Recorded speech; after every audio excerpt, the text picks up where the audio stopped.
Arrêté depuis 3 mois, Abel Yao Atitso, secrétaire général de la Synergie des élèves et étudiants du Togo, cite, croupit actuellement à la prison civile de Lomé. Dans une lettre adressée à la jeunesse togolaise depuis sa cellule, l'étudiant dénonce une injustice. Il risque 20 ans de prison pour avoir appelé à plus de démocratie et à de meilleures conditions de vie. Bonne lecture. Jeunesse consciente du Togo, chère étudiante et étudiants, chers élèves, je m'appelle Abel Yao Atitso, secrétaire général de la Synergie des élèves et étudiants du Togo, cite, c'est avec un cœur lourd et rempli d'affliction que je m'adresse à vous. Cela fait 3 mois que j'ai été privé de ma liberté. Le 3 septembre 2025, j'ai été arrêté à mon lieu de stage et détenu au service central de recherche et d'investigation criminelle, SCRIC, puis déféré à la prison civile de Lomé le 8 septembre 2025. Depuis, je ne comprends plus rien de ce qui se passe. On cherche à me faire condamner pour un minimum 20 ans. Pourtant, je n'ai fait que clamer tout haut ce que vous tous vous pensiez tout bas dans une interview accordée à la chaîne française TV5 Monde. Ce que j'ai vu et subi à l'université, d'abord en ma qualité d'étudiant puis celle de responsable de structure estudiantine, m'a fait prendre conscience de la nécessité de réformes profondes dans notre système éducatif, car le développement d'un pays est lié à ce dernier, comme le dit la maxime, tant vaut l'école, tant vaut la nation.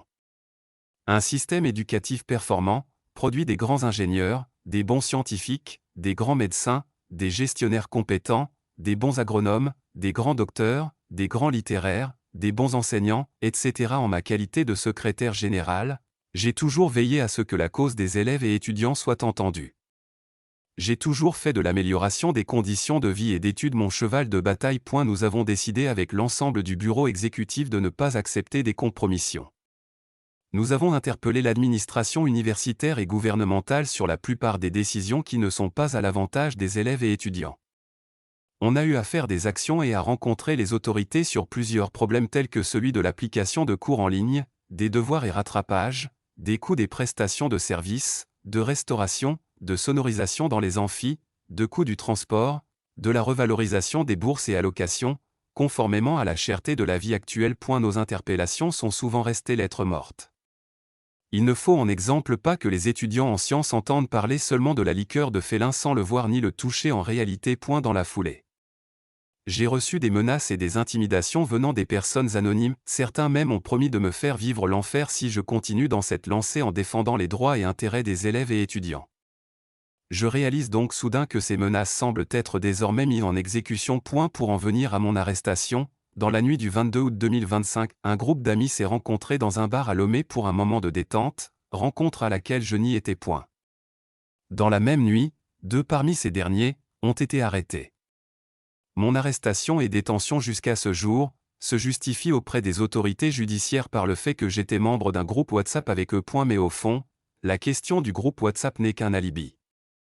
Qui veut noyer son chien l'accuse de rage, dit-on.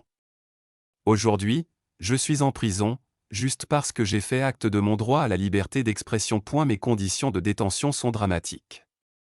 Tout est mis en place pour me faire vivre exactement l'enfer promis. Chers camarades, à quoi servent la liberté, l'état de droit et la démocratie que chante le gouvernement si nous ne pouvons pas exprimer nos pensées sans crainte d'être arrêtés? Chers élèves, camarades étudiants, l'avenir radieux auquel nous rêvons tous ne saurait se réaliser si nous continuons par répondre aux dérives graves par le silence.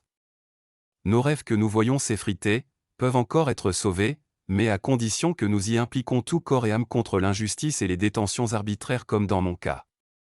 Allez-vous continuer par détourner votre attention de ma situation comme si rien n'était? Aujourd'hui, c'est moi qui subis de plein fouet l'injustice. À qui le tour demain? Face à l'injustice, le silence n'est que complicité. Pour clore, l'or de l'humanité rêvé par les pères fondateurs ne saurait se réaliser en créant de la division et en entretenant sciemment les frustrations d'une partie de la jeunesse. J'en appelle donc à la responsabilité des dirigeants togolais, afin que ceux-ci prennent des justes mesures pour apaiser le pays et créer un climat de confiance entre les Togolais. Que l'Éternel bénisse le Togo. Abel Yao Atitso, secrétaire général de la CID. Fait à la prison civile de Lomé le 3 décembre 2025.